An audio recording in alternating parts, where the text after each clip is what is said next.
কিছু blogger activist অথবা কিছু কিছু লেফটিস্ট যাদেরকে আমরা নাস্তিক বলে সম্বোধন করতে পারি, এই জাতীয় কিছু মানুষ দ্বারা প্রভাবিত হয়ে হেফাজতে ইসলামের মতো একটি সংগঠন নির্মূল করার জন্য সরকার অত্যন্ত পরিকল্পিতভাবে তাদের উপরে সেই দিন এই নারকীয় আক্রমণ এবং হত্যাযজ্ঞ সংঘটিত করে। আমরা এই ইনভেস্টিগেশনটি পরিচালনায় হেফাজতে ইসলামের সর্বস্তরের নেতৃবৃন্দদের সহযোগিতা আমরা চেয়েছিলাম, তারা অনেক সহযোগিতা আমাদের করেছে।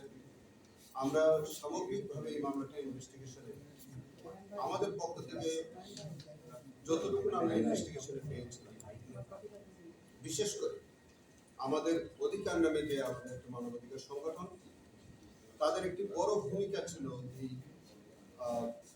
যে হত্যাযজ্ঞের প্রকৃত ঘটনা উদ্ঘাটনের স্বার্থে। আমাদের ইনভেস্টিগেশনে তারা অনেক সহযোগিতা করেছে। তাদের কাছ থেকে আমরা এই ইনভেস্টিগেশনের একটা বড় তথ্য আমরা সেখান থেকে সংগ্রহ করেছি। আমরা সর্বমোট 61 জন শহীদের তালিকা শহীদের আমরা শনাক্ত করতে পেরেছিলাম, তবে তার মধ্যে 58 জনের আমরা নাম ঠিকানা পেয়েছিলাম, বাকিদের 3 জনের নাম ঠিকানা সংগ্রহ করতে পারিনি। তার মধ্যে আমরা আজকে মূলত 2টি ঘটনার উপর আমরা চাপ দিয়েছি। একটি হচ্ছে যে শাপলা চত্বরে 5 তারিখে মধ্যরাতে যে নারকীয় ঘটনা ঘটল, সেখানে 32 জন শহীদ হয়েছে। এটি আমাদের আন্তর্জাতিক অপরাধ ট্রাইব্যুনাল আইনের 3-এর সি ধারা মোতাবেক এটা একটা জেনোসাইড,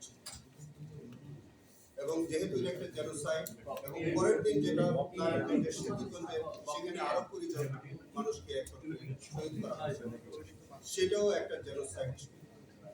এই 2টি জেনোসাইডের ঘটনার প্রেক্ষিতে আমরা 2টি চার্জ আমরা 41 জন আসামির বিরুদ্ধে আমরা এনেছি। আমি একটু করে আপনাদেরকে নাম বলে শোনাবো। 41 জন আসামিকে আমরা আমাদের প্রাইভেসি আমরা যে ইনভেস্টিগেশনটা হয়েছে তার মধ্যে তাদের সরাসরি আমরা সম্পৃক্ততা পেয়েছি। কাউকে আমরা প্ল্যানিংয়ে পেয়েছি, কাউকে আমরা কনস্পিরেসিতে পেয়েছি, কাউকে আমরা সরাসরি অংশগ্রহণে পেয়েছি, এবং কারো কারো স্বীকারোক্তির মধ্যে আছে যে তারা এক্সট্রাজুডিশিয়াল তারা কনফেশন করেছে। যেমন তৎকালীন তথ্যমন্ত্রী তারা সংসদে দাঁড়িয়ে বলেছে, তৎকালীন যে ডিএমপি কমিশনার বেনজির আহমেদ তিনি এগুলাকে কৃতিত্বপূর্ণ দম্পতি আছে।